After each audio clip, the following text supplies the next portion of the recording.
আমি এত যে তোমায় ভালোবেসেছি, তবু মনে হয় এ যেন গো কিছু নয়। কেন আরো ভালোবেসে যেতে পারে না হৃদয়? আমি এত যে তোমায় ভালোবেসেছি।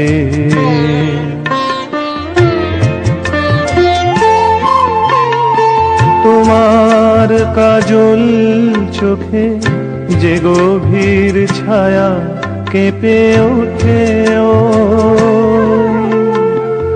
তোমার আধারে ওগো যে হাসির মধু মায়া ফোটে, ও